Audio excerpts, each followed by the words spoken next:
Hey gang, Matt Schifferly here asking you, do you have enough flexion in your squats and lunges? If not, maybe the reason why you're struggling with balance, performance, joint pain, poor muscle development, and so on. And a big reason why we may be struggling with this is a bunch of these old nonsensical rules that are just passed down that I'll get to in a minute. But let's get an idea of what I'm talking about when I mention this.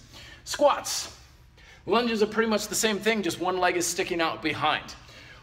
What we're looking at here is a lot of times when we do these moves, we have a extension-focused mindset. We focus on extending the hip up, extending the knee back, extending the ankle if it's flexed to any great degree in general.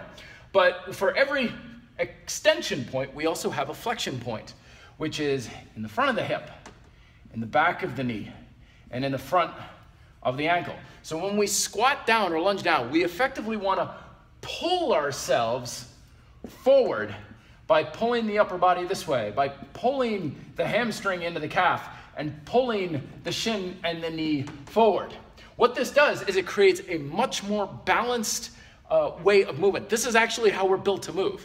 Some of the old school rules, things like don't let your knee come too far forward, keep things at a 90-degree angle, don't let your hips come forward, sit way back. These are rules that are coming from largely just crazy science that doesn't really have a whole lot of basis in anything. Some of it's based off of stuff that really doesn't matter, like how much stress is there on the knee?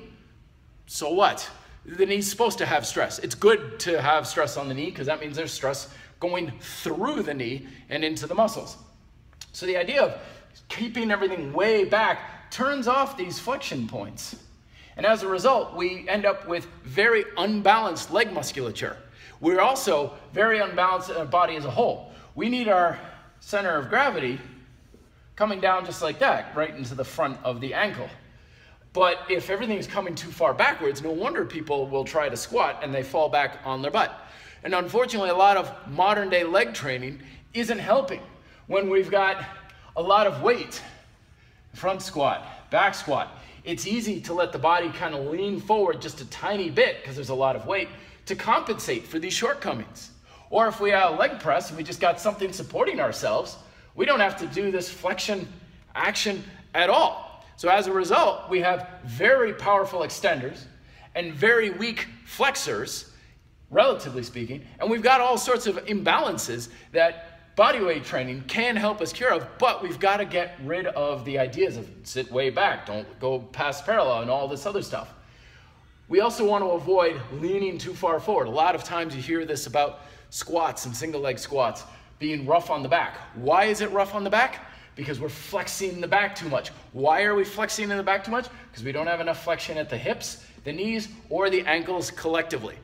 Practice this. Use it in an isometric. Get down into a squat, hold yourself, and physically pull yourself forward.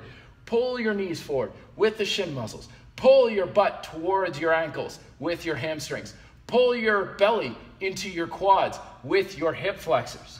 And you'll notice that this gets a hell of a lot stronger and a hell of a lot more balance, and a lot of your joint pain is going to go away like that. Thoughts down below. Be fit, live free.